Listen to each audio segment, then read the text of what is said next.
Hello friends, ഇന്ന് ഞാൻ വന്നിട്ടുള്ളതൊരു chicken കറി recipe ആയിട്ടാണ്. ഇത് നമ്മൾ തേങ്ങ അരച്ച് ചേർത്ത ചിക്കൻ കറിയാണ് ഇന്ന് ഉണ്ടാക്കുന്നത്.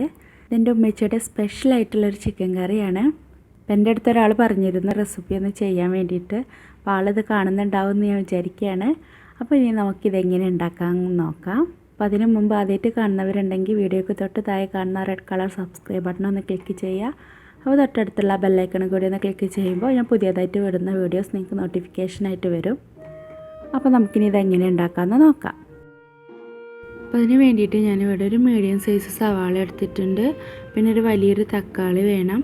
പിന്നെ ഒരു 4 പച്ചമുളക്, പിന്നെ ഒരു മീഡിയം സൈസ് ഇഞ്ചി, പിന്നെ ഒരു 7 വെളുത്തുള്ളി, ഒരു 10 ചെറിയുള്ളി, പിന്നെ കറിവേപ്പില.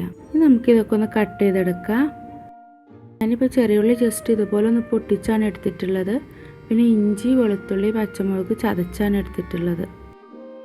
പിന്നെ വേണ്ടത് ചിക്കനാണ്. ഞാനിപ്പോൾ ഇവിടെ 1 കിലോ ചിക്കനാണ് എടുത്തിട്ടുള്ളത്. കഴുകി ക്ലീൻ ചെയ്ത് വെള്ളം വരാൻ വേണ്ടിയിട്ട് വെച്ചതാണ്. അപ്പോൾ നമുക്കിനി ഇതെങ്ങനെ കറിയാക്കാമെന്ന് നോക്കാം. അപ്പോൾ അതിന് വേണ്ടിയിട്ട് ഞാൻ പാനിലോട്ട് ഒരു 3 ടേബിൾ സ്പൂൺ വെളിച്ചെണ്ണ ഒഴിച്ച് കൊടുത്തിട്ടുണ്ട്. വെളിച്ചെണ്ണ ഇപ്പോൾ നന്നായിട്ട് ചൂടായിട്ടുണ്ട്. ഇനി നമുക്കിതിലോട്ട് ഒരു 4 ഏലക്ക ഇട്ട് കൊടുക്കാം. ഏലക്ക ഞാൻ ജസ്റ്റ് ഒന്ന് പൊട്ടിച്ചിട്ടാണ് ഇതിലോട്ട് ഇട്ട് കൊടുക്കുന്നത്. അപ്പോൾ ഏലക്ക നന്നായിട്ട് ചൂടായിട്ടുണ്ട്. ഇനി നമ്മളിതിലോട്ട് കട്ട് ചെയ്ത് വെച്ചിട്ടുള്ള സവാളയും ചെറിയുള്ളിയും ചേർത്ത് കൊടുക്കാം. എന്നിട്ടൊന്ന് വഴറ്റി കൊടുക്കാം. പിന്നെ നമ്മളിതിലോട്ട് കുറച്ച് ഉപ്പും കൂടി ഇട്ട് കൊടുക്കാം, പെട്ടെന്ന് വഴന്ന് കിട്ടാൻ വേണ്ടിയിട്ടാണ്. അപ്പോൾ സവാള ഒന്ന് വഴന്ന് വന്നിട്ടുണ്ട്. ഇനി നമ്മളിതിലോട്ട് ചതച്ച് വെച്ചിട്ടുള്ള ഇഞ്ചി, വെളുത്തുള്ളി, പച്ചമുളക് ഇതിലോട്ട് ചേർത്ത് കൊടുക്കാം. എന്നിട്ട് ഒന്നും കൂടി നന്നായിട്ടൊന്ന് മിക്സ് ചെയ്യാം. പിന്നെ നമ്മളിതിലോട്ട് കുറച്ച് കറിവേപ്പിലയും കൂടി ചേർത്ത് കൊടുക്കുകയാണ്. ഇനി ഇതെല്ലാം നന്നായിട്ടൊന്ന് വഴന്ന് വരണം. അത് നന്നായിട്ട് വഴന്ന് വന്നിട്ടുണ്ട്. ഇനി നമ്മളിതിലോട്ട് തക്കാളി ചേർത്ത് കൊടുക്കുകയാണ്.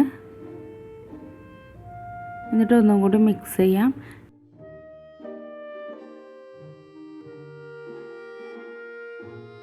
ഇനി സവാളയും തക്കാളിയും എല്ലാം കടന്ന് നന്നായിട്ടൊന്ന് വഴന്ന് വരണം. അപ്പോൾ തക്കാളിയൊക്കെ നന്നായിട്ട് വെന്ത് വന്നിട്ടുണ്ട്. ഇനി നമ്മളിതിലോട്ട് പൊടികൾ ചേർത്ത് കൊടുക്കുകയാണ്. ഒരു 1/2 ടീസ്പൂൺ മഞ്ഞൾപ്പൊടി ചേർത്ത് കൊടുക്കുക. പിന്നെ നമുക്കൊരു 1.5 ടീസ്പൂൺ മുളക് പൊടി, ഒരു 2 ടീസ്പൂൺ മല്ലിപ്പൊടി. അപ്പോൾ ഞാനിപ്പോൾ തീ വളരെ ലോ ഫ്ലെയിമിലാണ് വെച്ചിട്ടുള്ളത്. പിന്നെ ഒരു 1/2 ടീസ്പൂൺ ജീരകപ്പൊടി. ഇവ ചേർത്ത് കൊടുത്തിട്ട് നന്നായിട്ടൊന്ന് മിക്സ് ചെയ്യാം. പൊടികളുടെയൊക്കെ ഒരു പച്ചമണം മാറുന്നത് വരെ ഒന്ന് വെയിറ്റ് ചെയ്യാം. അപ്പോൾ പൊടികളുടെയൊക്കെ ഒരു പച്ചമണം മാറിയിട്ടുണ്ട്. ഇനി നമുക്കിതിലോട്ട് കുറച്ചും കൂടി കറിവേപ്പില ചേർത്ത് കൊടുക്കുകയാണ്. ഇനി നമുക്കൊന്നും കൂടി ഒന്ന് മിക്സ് ചെയ്യാം.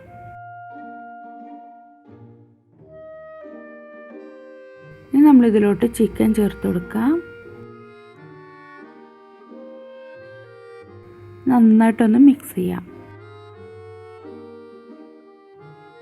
ചിക്കൻ നന്നായിട്ട് മിക്സ് ആയിട്ടുണ്ട്.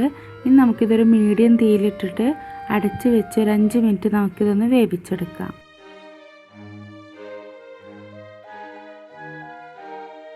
5 മിനിറ്റ് ആയിട്ടുണ്ട്. ഇനി നമുക്ക് ചിക്കൻ ഒന്നും കൂടി ഒന്ന് മിക്സ് ചെയ്യാം. ചിക്കനിൽ നിന്നുള്ള വെള്ളമൊക്കെ ഒന്ന് ഇറങ്ങിയിട്ടുണ്ട്. ഇനി നമ്മൾ ചിക്കന് വേവാൻ വേണ്ടിയിട്ടുള്ള വെള്ളം ചേർത്ത് കൊടുക്കാം.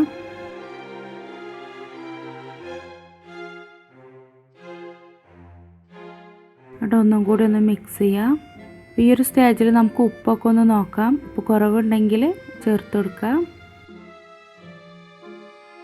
ഇനി നമുക്കിതൊന്ന് അടച്ച് വെച്ചിട്ട് നന്നായിട്ടൊന്ന് വേവിച്ചെടുക്കാം. ഈ ഒരു സമയം നമുക്ക് തേങ്ങ ഒന്ന് അരച്ചെടുക്കാം. അപ്പോൾ അതിന് വേണ്ടിയിട്ട് ഇപ്പോൾ ഞാൻ ഒരു 1/2 മുറി തേങ്ങ എടുത്തിട്ടുണ്ട്.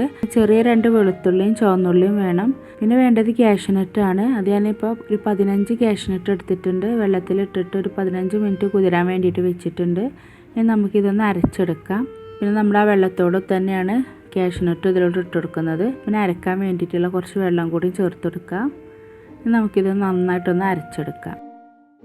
അപ്പോൾ ഞാൻ നന്നായിട്ട് അരച്ചെടുത്തിട്ടുണ്ട്. അപ്പോൾ നമ്മുടെ ചിക്കൻ കറിയും ഇവിടെ റെഡി ആയിട്ടുണ്ട്. വെള്ളമൊക്കെ വറ്റി ചിക്കനൊക്കെ നന്നായിട്ട് വെന്ത് വന്നിട്ടുണ്ട്. ഇനി നമുക്കിതിലോട്ട് നമ്മുടെ തേങ്ങ അരച്ചത് ചേർത്ത് കൊടുക്കാം. കുറച്ചും കൂടി വെള്ളം ചേർത്ത് കൊടുക്കുന്നുണ്ട്. നന്നായിട്ടൊന്ന് മിക്സ് ചെയ്യാം. കറി നിങ്ങൾക്ക് ഒത്തിരി ലൂസ് ആവണമെന്നുണ്ടെങ്കിൽ നമുക്ക് കുറച്ച് ചൂടുവെള്ളം ഒഴിച്ചു കൊടുത്താൽ മതി. അപ്പോൾ ഈ ഉപ്പ് കുറവുണ്ടെങ്കിൽ നമുക്ക് ഈ ഒരു സ്റ്റേജിൽ ചേർത്ത് കൊടുക്കാം. ഇപ്പോൾ എനിക്ക് കുറച്ച് ഉപ്പ് കുറവുണ്ട്, ഞാൻ കുറച്ചും കൂടി ഉപ്പ് ഇതിലോട്ട് ചേർത്ത് കൊടുക്കുകയാണ്. ഇനി നമുക്കിതൊന്ന് തിളപ്പിച്ചെടുക്കാം. ഒത്തിരി അങ്ങ് തിളച്ച് പോകരുത്. തിളച്ച് തുടങ്ങുമ്പോൾ നമുക്ക് തീ ഓഫ് ചെയ്യാം. അപ്പോൾ ചെറുതായിട്ടൊന്ന് തിളച്ച് വരുന്നുണ്ട്. ഇനി നമുക്ക് കുറച്ച് കറിവേപ്പിലയും കൂടി ഇതിൻ്റെ മുകളിലോട്ട് ഇട്ട് കൊടുക്കാം. എന്നിട്ട് നമുക്ക് തീ ഓഫ് ചെയ്യാം. അപ്പോൾ നമ്മുടെ ചിക്കൻ കറി ഇവിടെ റെഡി ആയിട്ടുണ്ട്. അപ്പോൾ നല്ല ടേസ്റ്റുള്ളൊരു കറിയാണിത്. പത്തിരിയുടെ കൂടെയോ അല്ലെങ്കിൽ അപ്പത്തിൻ്റെ കൂടെ, ചപ്പാത്തിയുടെ കൂടെ, ഏതിൻ്റെ കൂടെ വേണമെങ്കിലും നമുക്കിത് കഴിക്കാം. നല്ല ടേസ്റ്റുള്ളൊരു കറിയാണ്. അപ്പോൾ എല്ലാവരും ഇതൊന്ന് ട്രൈ ചെയ്ത് നോക്കുക. എന്നിട്ട് എൻ്റെ അടുത്ത് അഭിപ്രായങ്ങളൊക്കെ പറയണം. അപ്പോൾ നിങ്ങൾക്ക് വീഡിയോ ഇഷ്ടമായാൽ ഷെയർ ചെയ്യാനും ലൈക്ക് ചെയ്യാനും മറക്കരുത്. പിന്നെ ഇതുവരെ സബ്സ്ക്രൈബ് ചെയ്യാത്ത ആരെങ്കിലും ഉണ്ടെങ്കിൽ ഒന്ന് സബ്സ്ക്രൈബ് ചെയ്തേക്കുക. അപ്പോൾ ആ തൊട്ടടുത്തുള്ള ബെൽ ബട്ടണും കൂടി ഒന്ന് ക്ലിക്ക് ചെയ്യുമ്പോൾ ഞാൻ പുതിയതായിട്ട് വിടുന്ന വീഡിയോസ് നിങ്ങൾക്ക് നോട്ടിഫിക്കേഷനായിട്ട് വരും. പിന്നെ നമുക്ക് വേറെ റെസിപ്പിയുമായിട്ട് കാണാം. അതുവരേക്കും ബൈ. Thank you.